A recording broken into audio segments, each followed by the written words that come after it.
Climate change continues to grow as a political issue in America. As we reported in the latest Democrat to announce a bid for the White House, Washington State's Governor Jay Inslee says he will make climate change a central campaign theme.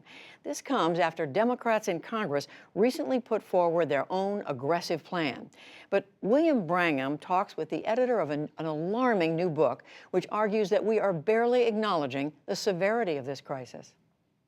It is worse, much worse than you think. That's the first sentence of David Wallace Wells' terrifying new book about climate change.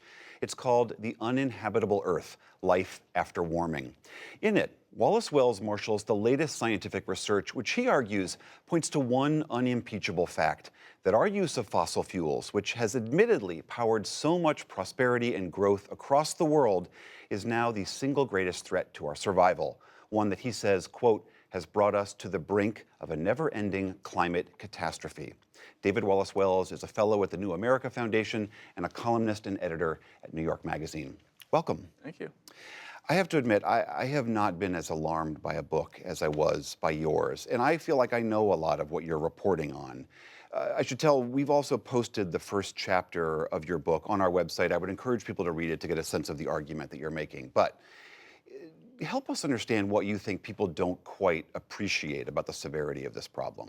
There's sort of three big things. The first is speed. I think we had long thought that climate change was happening very slowly, that it was unfolding at fastest at about a decade timescale, more usually like centuries. And then we didn't have to worry about it in our own lives, maybe even our children's lives, but it was something to worry about for our grandchildren. More than half of all the emissions that we've put into the atmosphere in the entire history of humanity we've done in the last 30 years.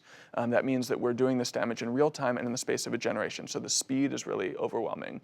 And if we lived off the coasts, we often thought that it was a matter of sea level rise and we'd be safe.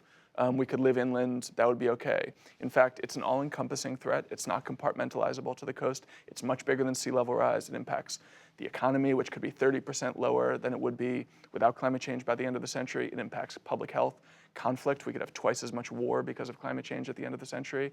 That's the second thing, the scope. And then the severity. Most scientists talked about 2 degrees as this sort of threshold of catastrophe. 2 degrees Celsius. Yeah. And that's about twice as much warming as we've had today.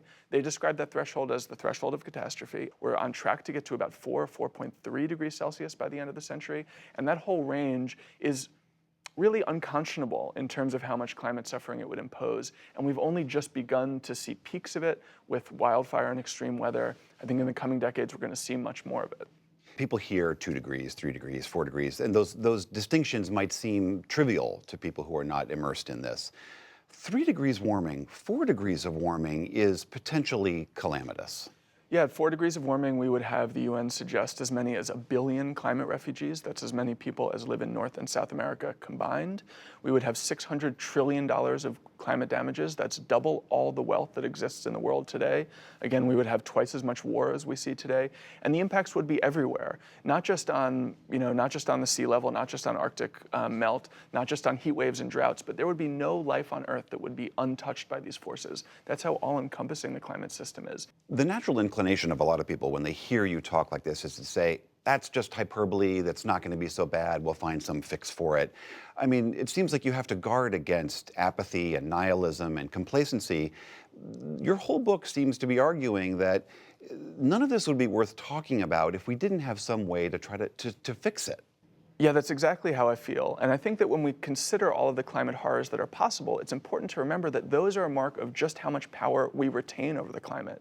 The average person can think of some of these really scary scenarios, a global refugee crisis, famine, drought, heat waves that kill people all around the world, and think, oh my God, it's all over. But in fact, if we get to that situation, it will be because of what we do from here on out. Nothing that happened in the past until a few years ago is going to affect the climate going forward. The thing that will write that story is the actions that we take moving into the future. And that means that the climate of the future is always within our control as a human species. What that means for our politics and how we manage that, obviously very complicated. There are many obstacles ahead, but this is not something that is inevitable at all. In fact, nothing about it is inevitable. We could avert all of these disasters if we collectively decided to take action quickly. The question is how quickly we will take action and at what scale. You've actually argued that panic is appropriate in response to this, and that panic can be productive. How so? When we think about the campaigns against cigarette smoking, against drunk driving, these were public campaigns that drew very clearly on fear and were successful as a result. The UN says that in order to avoid catastrophic levels of warming, we need a global mobilization at the level of World War II. We know from history, we didn't fight that war out of hope or optimism. It was out of fear and alarm. Now, I don't think that fear and alarm are the only way to talk about climate. I think that there are reasons for optimism. The policy is, with the Green New Deal, a lot of exciting opportunities there. Public opinion is moving very quickly. The price of solar is falling very rapidly. There are reasons for hope, but in the big picture, the science itself is terrifying. Every finding that scientists come up with every day makes the world look bleaker. And if we look at those facts and become alarmed, we should allow ourselves to be alarmed and respond in kind. When faced with news about how awful climate change could be, there's such a natural reaction of people to say, what can I do individually? You seem to argue in the book that individual actions, it's well-meaning, but it's really not enough. Yeah, and I worry it can be a distraction. I think people who are moved to live a little more responsibly when it comes to carbon, they should. If they want to eat less meat, if they want to fly less, that's wonderful. I applaud them. It's really noble. But the contribution that you can make as an individual, adding up all of your lifestyle choices, is completely trivial to the impact that you can have through politics, through voting. I do think so. The story of global climate change is so large, so all-encompassing, that really the actions of individuals can't make a dent in it. The only thing that can really change course is policy action at the national and international level. Thankfully, many of us have that lever at our own hands in voting and the possibility of mobilizing and doing activism around climate, pressuring our leaders to honor their climate commitments. And I think that's much more important than what you buy or what you eat or what you wear, which I worry it's a little bit of a distraction from real political action. All right, the book is The Uninhabitable Earth, David Wallace Wells. Thank you very much. Thank you.